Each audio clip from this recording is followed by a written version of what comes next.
Hello everybody. Messages from within Thursday the 9th of March. So about 10 days ago in my area, the mask mandates were lifted indoors. So you are now free to roam. And as of 24 hours ago, it was lifted in the school systems and the before and after care programs.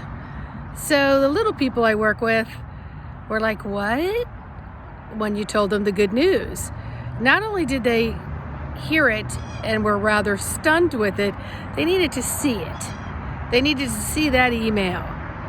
And even then, one of them packed masks in their backpack the next morning just in case.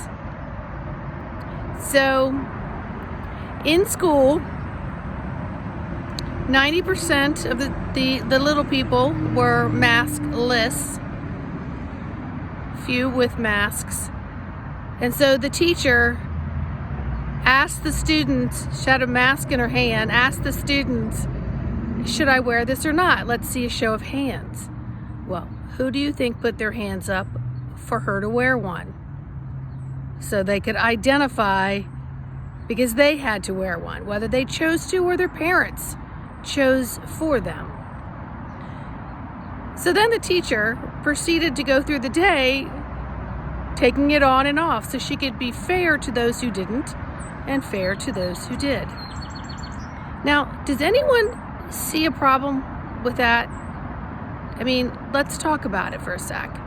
First of all, she's a teacher, she's a mentor, she's leaving a lasting impression, and she has the power to guide to the highest levels in front of these little people. But instead, she gives her power to them to make the decision. Makes no sense. Then, I just recently went to the bank. And I'm standing there in front of, 2-inch thick bullet-proof plexiglass? I sincerely doubt that my spit, my bacteria, anything viral, non-viral, anything is getting through that glass. But this teller made sure he had his mask on and also stood back from the counter uncomfortably a foot further. And so I said something. I said, oh, so are you all still required to wear your masks? No, it's actually a choice now. I said, oh, okay. Well, because I'm doing it because, and in my mind I'm thinking, I really don't need to know the because, and I probably should never even have asked that question because I'm about to go down a rabbit hole. That's a whole lot of jibber jabber. So he proceeds to say, my wife's mother's 90-year-old father used to live with us.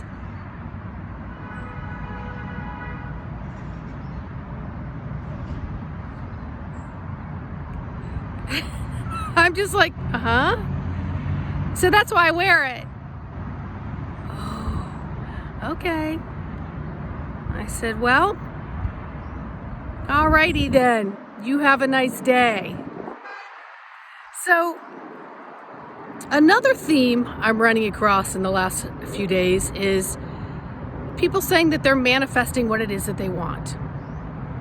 So as a coach and a mentor, I get a lot of phone calls and a lot of stories. And so one story was, I passed by this place and I felt like I was going to work there. And I felt this way a few times, and recently I was able to contact them and I got an interview, and I passed the interview, and now I have a second interview, but I just have to do a demo. Great, that's fantastic. So I'm going to work on the demo. And then my appointment is tomorrow morning to show them my demonstration in my second interview. And then the message is, I had a panic attack, I'm canceling my appointment. So the point of all of this is we're working on manifesting things, and then we're not taking action to follow through. We're actually allowing the old patterning that's coming up, which is the fear the resistance to change. For those who are not working on their shadow, this is coming up really, really a lot. So then the person said, I'm just going to go back to this job. So you're going to go back to what feels comfortable for you. You're not going to allow yourself to maybe go in and just say, hey guys, I just got this demo yesterday. I've done my best. I'm going to go through it, but I'm going to check the paper just to make sure I give you, the best I can do. And then of course, repetition, I won't need the paper. It'll be memory once I start teaching it. But instead they fell into fear. Now I can't expect everyone to be like me. I'm one of those that's going to jump the hurdle. And if I trip, I'm going to get back up and put the hurdle back up and go over it again until I don't trip. So I can't expect everyone to be like me, and nor can I take on the frustration of those who choose not to follow through with what it is that they're manifesting. So with all of that being said, one of the biggest things is fear. No one wants to let go of their mask, their crutch, their old patterning, and see things for what they are and jump for joy in the moment that they're there. That the old patterning is still allowing people to just freeze up. And so I encourage each and every one of us to be working on our patterns. Now, I've seen this fear pattern multiple times recently, and another person I asked, so I noticed you missed a deadline a month ago, and I noticed that a second deadline is coming up and you're still procrastinating. So the question is, ask yourself, why is it that I'm procrastinating? Is it because I have fear of failure or success? Because they both go hand in hand. Do I feel like maybe I haven't really asked for guidance and therefore I'm not sure of this commitment? Is it that I really don't want to do it? Or is it that I want to do it, but I'm thinking of so many things that it's going to involve that it's overwhelming?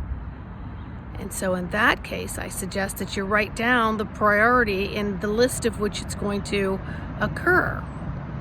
Apply, get in, start, and then deal with everything on a weekly or a monthly basis until performance is due, and then perform when that time comes, because each day, each moment, each week, each month are going to add to the skill and becoming more masterful at whatever it is that you're going to perform and committed to.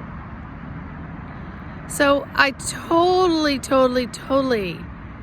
get it. But at the same time, I know I'm a little older and a little more seasoned, and I know when I've let fear freeze me and not do something, I've kicked myself in the butt over it.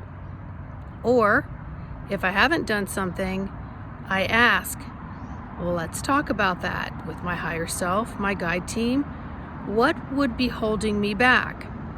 And I would resolve it, and I would either choose to move forward or not based on what was coming up, because these are emotions and emotional bodies we're dealing with. So old patterns are just being rattled like crazy. So get back into your breath work, get back into stop, drop, sit, get back into speaking with all of your guides, get clearer answers, start to journal and write so that you have better understanding and feel better. And then also allow yourself to go through all of the trepidations and the pain of the pain body, walk it off, breathe it off, stomp it off, meditate it off, do whatever you have to do to get it to settle and release and send it back to the light, because it no longer serves you. And that's the biggest thing here. So much love, much light, because you are love light. And please do me a favor and support with like, subscribe, and share. I greatly appreciate it. And the algorithms greatly appreciate it. And until the next video, have a great day.